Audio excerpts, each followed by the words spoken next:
Estamos nos transformando. Somos arquitetos do nosso próprio futuro. Vamos criar juntos o próximo nível. Embratel, sua empresa no próximo nível.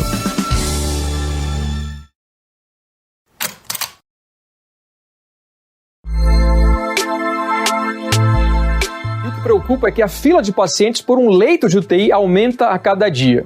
A abertura de novos leitos não consegue acompanhar a velocidade assustadora da disseminação da Covid. Alguns cearenses continuam com problemas para garantir o abastecimento de oxigênio hospitalar. Há uma outra questão que também preocupa, que é o baixo estoque de medicamentos importantes para o combate à Covid-19. 45 milhões de pessoas devem receber as novas parcelas do auxílio emergencial. Serão 4 parcelas a partir de abril.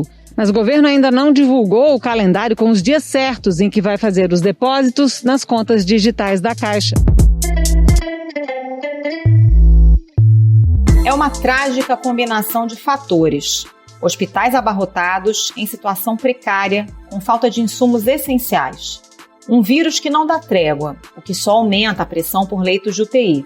E um auxílio emergencial que demora a chegar, mesmo com governadores e prefeitos a contragosto, obrigados a proibir atividades não essenciais imediatamente. Esse é o Brasil de hoje, que se aproxima de 300 mil mortos por Covid. E nesse cenário, um grupo formado por centenas de economistas, entre eles ex-ministros da Fazenda e presidentes do Banco Central, banqueiros e grandes gestores de ativos, além de advogados e empresários, divulgou uma carta aberta, na qual apelam pela razão.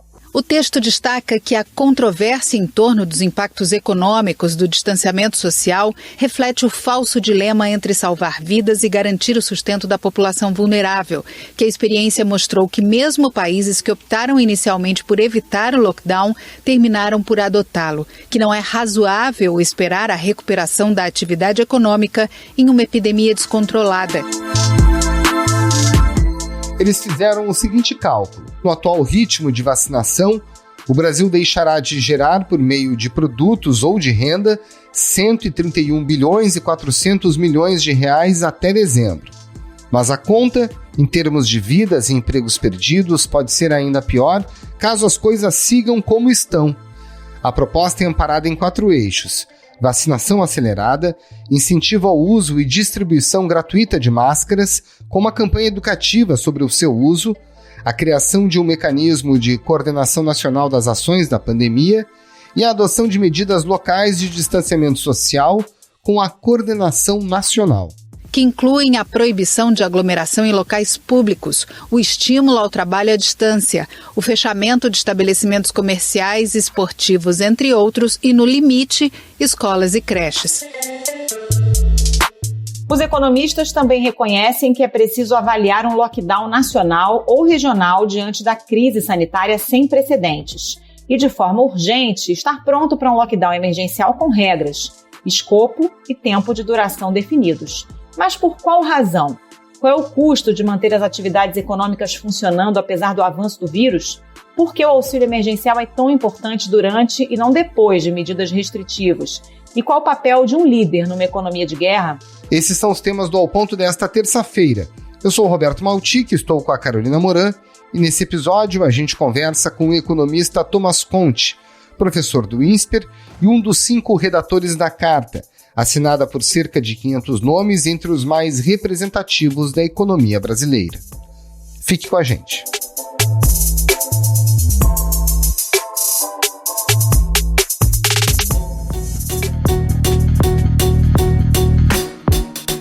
Professor Thomas Conte, como é que foi a elaboração dessa carta e esse processo para obter a unidade entre tantos nomes que muitas vezes pensam diferente? Bom, o processo se deu ao longo de pouco menos de um mês.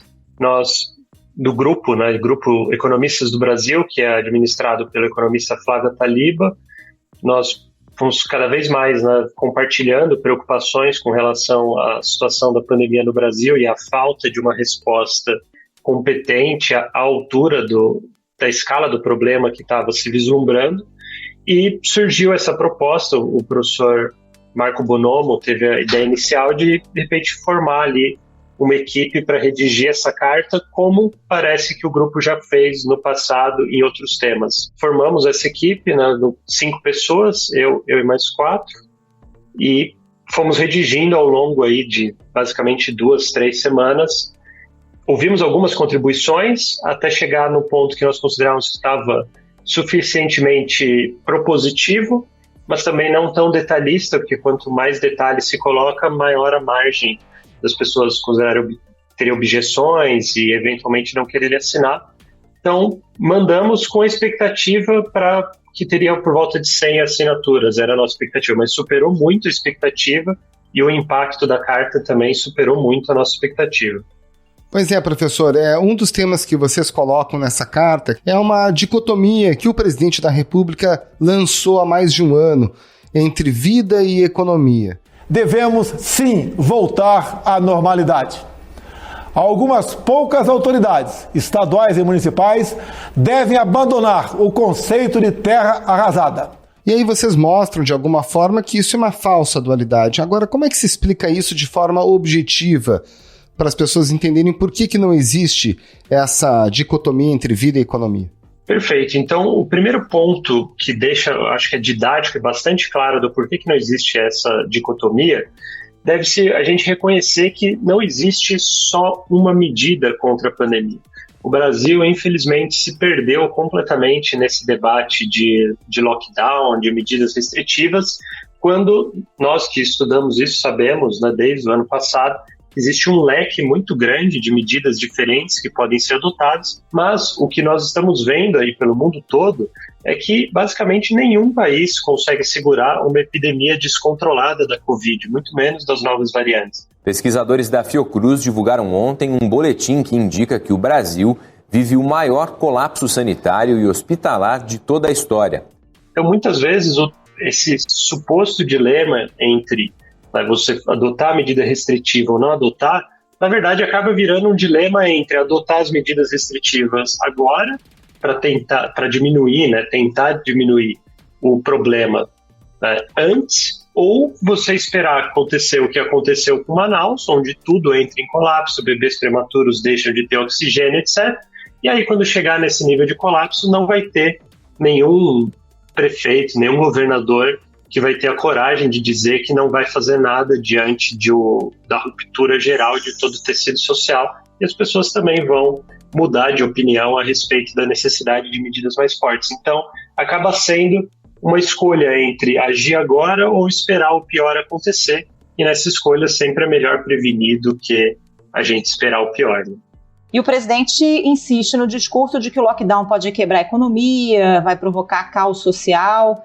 Nesse momento em que a gente se encontra, o senhor avalia que tem algum outro caminho, além de um lockdown, claro, com uma ação coordenada, com um planejamento? O caos já está colocado, né? Então nós estamos vivendo o caos há 2 semanas. Aí existe, né, um problema de comunicação, que é quantas pessoas estão sendo corretamente informadas sobre isso, em que medida, né, órgãos governamentais não deveriam estar informando corretamente a população, em que medida as pessoas sabem o que está acontecendo nos hospitais, mas o caos já está absolutamente instalado há pelo menos 3 semanas no país, e a tendência é que ele piore. Então, a grande diferença que nós temos agora é, nós vamos, de alguma forma, deixar esse caos que é exponencial, que só piora dia a cada dia, continuar destruindo o país, ou nós vamos fazer algo a respeito. Existe o problema, né, de pessoas que vão ter a atividade econômica delas prejudicadas por medidas restritivas? Sim, esse é um problema real. Mas é um problema real que pode ser contrabalanceado por políticas públicas. Então, nós temos recursos para auxílio emergencial, essas pessoas já estão cadastradas, né? É possível dar amparo para essas pessoas e conter essa crise social. A crise de colapso completo do sistema de saúde, agora está faltando medicamentos que também não foram comprados. Em São Sebastião, a preocupação é com 9 pacientes que estão entubados na UTI. No fim de semana, o prefeito alertou sobre a escassez de medicamentos para sedação. É impossível triplicar o número de UTIs no prazo de uma semana. Você não tem equipe médica suficiente e a maior parte dos estados já duplicou as UTIs que tinha do ano passado até agora. Então, o sistema de saúde já está operando em todos os limites. Por essa via, não existe nada que pode ser feito. Agora, combater os efeitos negativos de uma medida restritiva é possível. E a carta adereça isso especificamente, tanto com a questão do auxílio, quanto a questão da coordenação nacional. Por quê? Porque quando um prefeito ou governador adota uma medida restritiva baseada em critérios que ele conhece bem, porque ele está ali fazendo a gestão da pandemia, ele espera, né, que essa medida tenha efeito porque as pessoas vão atuar junto, elas vão colaborar, elas vão entender a gravidade. Então é nesse sentido que a gente precisa de coordenação. Na medida que o governo federal não faz o seu trabalho de, pelo menos, coordenar essas ações ou de apoiar, ou pelo menos de não jogar contra, né, as medidas que estão tentando salvar vidas da população, já ajudaria muito, com certeza.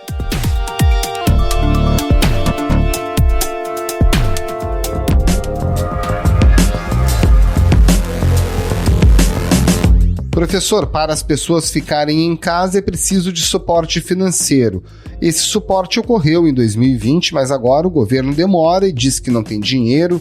Inclusive o presidente se vale disso para dizer que haverá um caos social. O governo planejou mal essas medidas? Qual é a responsabilidade do próprio presidente para esse caos? Com certeza houve vários problemas, tanto no dimensionamento quanto do tempo em que o auxílio foi adotado. O que eu me refiro especificamente? A forma mais eficiente de você usar o auxílio emergencial é em conjunto com medidas restritivas. Então, nós tivemos um problema de descontrole da pandemia ano passado. Ali, quando chegamos em março, o país ainda não tinha adotado nenhuma medida protetiva nos aeroportos, não tinha um sistema capacitado de testes de Covid, não tinha um sistema estruturado de rastreio de contatos, a gente não tinha feito nada. Qual que seria a melhor forma de usar tanto o auxílio quanto as medidas restritivas? Entra no fim de março, quando os governadores, né, começaram a adotar as primeiras quarentenas de média intensidade, que não foram tão fortes quanto lockdowns que aconteceram na Europa. Daria para entrar com auxílio, para as pessoas poderem ficar em casa, entenderem a gravidade, uma comunicação sistemática, rigorosa, sobre a necessidade das pessoas se isolarem para conter a disseminação inicial do vírus e dar tempo de proteger os aeroportos, criar capacidade de teste, fazer um sistema de rastreio de contatos, colocar máscara na mão das pessoas, fazer tudo isso. O que nós fizemos? Nós fizemos essas quarentenas de média intensidade, que não foram suficientes, sem coordenação, com o governo federal julgando contra de forma sistemática.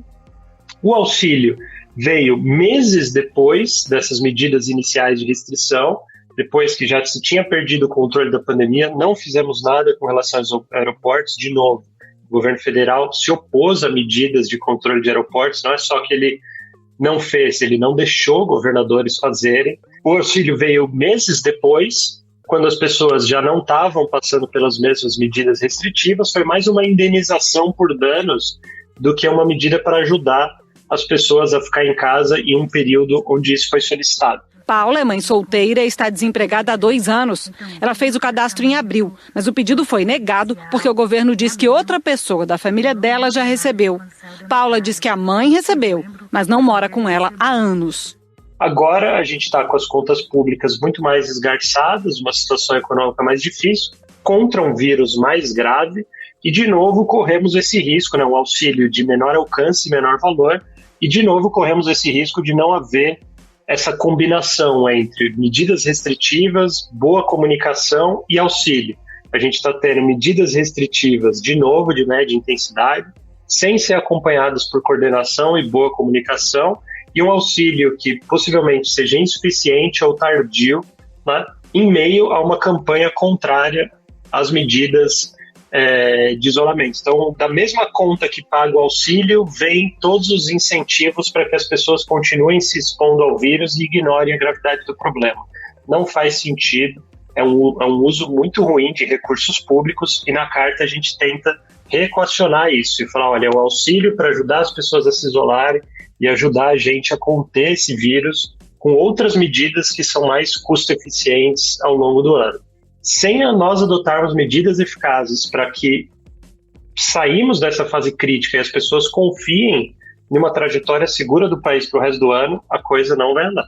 E aí, falando dessas medidas específicas, os senhores apresentam na carta alguns números muito importantes. Despesas totais ao longo de 2020 com os programas de proteção de renda e emprego, 327 bilhões de reais.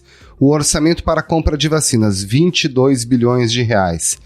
Haveria formas da gente fortalecer um pouco o orçamento das vacinas de forma a dar mais celeridade ao enfrentamento da pandemia, que ao fim é o que vai resolver a vida de todo mundo? Essa é uma discussão muito difícil, porque a situação do mundo inteiro é de falta de vacinas.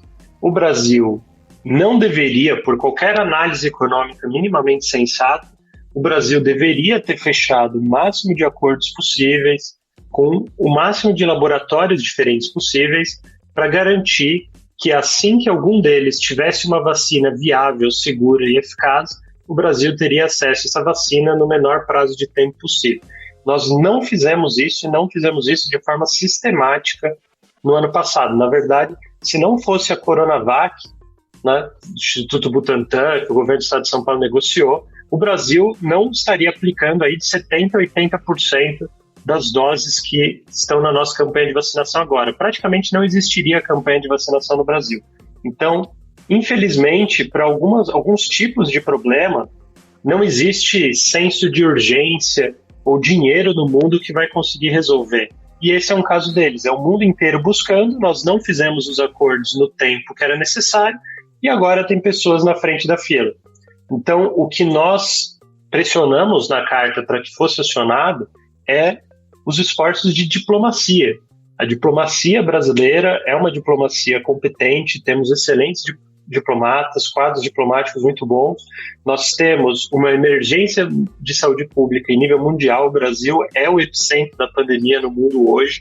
Isso é algo que pode alavancar algum senso de urgência de organismos internacionais e de outros países para, quem sabe, ajudar o Brasil. Então, o que nós pressionamos é que sejam colocados, né, todos os recursos diplomáticos disponíveis do país a serviço da busca de doses. Olha só, na cidade de Alagoa Grande está em vigor até o fim do mês um decreto bem restritivo para combater o contágio pelo coronavírus. A prefeitura decidiu multar quem for flagrado sem máscara andando pelas ruas da cidade. Vocês defendem também distribuição gratuita de máscaras nesse momento na rede pública, máscaras melhores, cirúrgicas ou PFF2, vale esse custo? Com certeza, nós estimamos esse custo, inclusive. Então, uma máscara PFF2 pode ser reutilizada com segurança, né, e de forma conhecida. Ela pode, eles falam até 5 reusos, dependendo do uso, pode até mais. Nós estimamos aí que para cobrir toda a população que recebeu auxílio emergencial, aí, que é da ordem de 60, 70 milhões de pessoas, com máscaras PFF2, né, custaria não mais que R$1 bilhão. É muito pouco comparado com o custo de uma UTI, com o custo de um tratamento e com os custos da pandemia em geral. Onde que daria para priorizar a distribuição dessas máscaras? As pessoas, primeiro, né, as pessoas de maior risco, então, pessoas que têm um risco maior por qualquer motivo, seja por idade, seja por comorbidades. Também, pessoas que estão em ambientes mais expostos, ambientes fechados, ambientes com baixa circulação de ar. Por exemplo, transporte público, poderia ser distribuído essas máscaras em todo o centro, em todo o terminal de ônibus, as pessoas entrarem no ônibus sempre com essas máscaras, ter um agente público ali explicando como usar, seria extremamente eficaz, barato e muito, muito eficiente. A gente está falando de R$3 que podem salvar a vida de uma pessoa e todas as pessoas que ela tiver contato, né, que ela teria contato e que espalharia isso depois. Então, é possível, e aqui eu faço um apelo, porque o governo federal não está se mobilizando nesse sentido, pelo contrário, mas governos estaduais podem fazer essa distribuição e prefeituras podem fazer também. Se você, prefeito, estiver escutando isso, mas você também, não é caro, você consegue achar essas máscaras aí por R$3 ou até R$1,50 cada uma. adote uma medida dessas, é um jeito muito barato de salvar aí o cidadão. Professor Thomas, na carta os senhores listam 4 pontos que precisam de medidas urgentes: vacinação, máscaras, distanciamento social e os mecanismos de coordenação nacional. E aí depois vocês mencionam um ponto adicional que é o papel da liderança, fundamental em cenários como esse, que muitos comparam, aliás, a uma guerra. E o senhor é um estudioso de economias em período de guerra. Qual é a diferença para uma nação em guerra, quando a liderança é positiva, e quando o líder não se apresenta, não atua e não mobiliza a sociedade em casos como esse? Bom, o primeiro ponto, com certeza, é se certificar que você está jogando, né, que você está guerreando contra o inimigo e não guerreando contra a sua própria população. Com certeza, se um país estiver sendo invadido por um inimigo e o líder da nação ou os líderes da nação, parte deles, acharem que ao invés de resistir, eles têm que trabalhar e jogar no outro time contra a população do próprio país, com certeza isso seria um desastre, né? Seria melhor se render abertamente do que jogar contra uma invasão inimiga. A situação que nós temos agora é basicamente de uma invasão inimiga, só que, na verdade, é um inimigo muito mais cruel, porque ele não dialoga, ele não tem diplomacia, ele aproveita toda e qualquer oportunidade que existe para atacar, ele é invisível, então as pessoas comuns, coitadas delas, os leigos, não entendem a gravidade do vírus, eles não enxergam, eles inventam curas mágicas porque eles simplesmente não entendem. E o papel de uma liderança é alertar, olha, existe um inimigo absolutamente cruel que vai fazer de tudo possível para destruir o país, né? E ele age dessa forma, os escudos que nós temos são esses e esses, você se defende, né, usando máscara, você se defende buscando lugar bem ventilado, não aglomerando, mantendo distância das pessoas, nós estamos aqui para fornecer, né, os recursos necessários para que você faça isso, seja com máscara, com vacina, né, com todo o apoio necessário para que você resista a esse inimigo invisível que é real e que está nos atacando. Mas, ao contrário de uma guerra, o que nós estamos vendo é parte significativa das lideranças políticas jogando no time do vírus. Estão esticando a corda! Faço qualquer coisa pelo meu povo! Esse qualquer coisa é o que está na nossa Constituição, nossa democracia e nosso direito de ir e vir. O epidemiologista Pedro Halal usou esse termo no Roda Viva e eu acho que é muito apropriado, né? Quem está no time do vírus e quem está contra. A gente tem que estar contra o vírus e todos que quiserem entrar nesse time são muito bem-vindos. E agora, professor, em termos de resultados práticos, qual é a expectativa desse grupo? Essa carta vai ser encaminhada para alguma autoridade específica? O que vocês esperam a partir de agora, considerando que, infelizmente, a gente não vê a aderência do presidente ao que está na linha estrutural dessa carta, né? Pelo contrário, ele fala em termos como esticar a corda, vou ter que fazer algo, recorrer ao Supremo contra as medidas de distanciamento, por aí vai. Pois é, nós ficamos surpresos com o tamanho da repercussão, positivamente surpresos, claro. Nós estamos encaminhando a carta para todos os poderes da República, tentando diálogo, tentando de alguma forma fazer com que as lideranças enxerguem o tamanho do problema e enxerguem que é possível sim fazer medidas, que existem evidências sobre isso e que existe consciência de que o problema é muito grande e que tem coisas que podiam ser feitas. A nossa esperança é que alguma delas responda. Então, nós já ficamos muito positivamente surpresos de ter uma repercussão muito maior do que imaginado. Eu não vou aumentar ainda mais as nossas expectativas dizendo que essa carta vai mudar tudo. Eu não acho que... Eu gostaria, mas não acho que a gente tenha esse poder. Mas pelo menos uma ou duas autoridades, pessoas importantes reconhecerem o problema e passarem a mudar um pouco a forma como estão encarando e deixando acontecer essas inações, essas omissões, essa grave descoordenação no país, já da minha parte vamos ficar muito felizes. Não posso falar pelos outros redatores da carta, muito menos por todos que assinam, mas eu pessoalmente já vou ficar muito feliz se nós conseguirmos uma mudança de atitude de algumas lideranças grandes do país.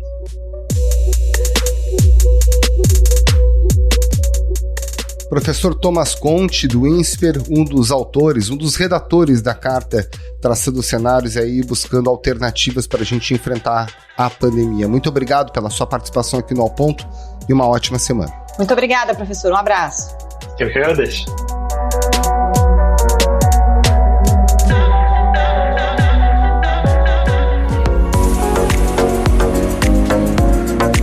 Oi, pessoal, eu sou o Ronaldo Lemos e eu queria convidar vocês para ouvir o podcast Juntos no Próximo Nível, uma parceria da Embratel com o Valor Econômico. A cada episódio, eu converso com experts em tecnologia e lideranças de mercado sobre a nova cara dos negócios no mundo pós-pandemia.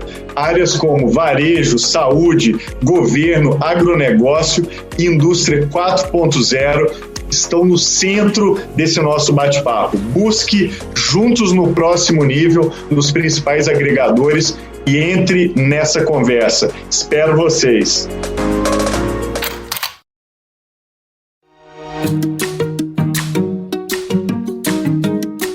Esse foi o Ponto de hoje, o podcast diário da redação do Globo. Nessa conversa a gente conta com a participação de toda a equipe do jornal, as mesmas pessoas que levam até você informação e análise de qualidade todos os dias. Quer saber mais? Assine o Globo. Acesse assineoglobo.com.br e confira todas as notícias e reportagens especiais. A edição é do João Guilherme Lacerda. Tchau. Até mais.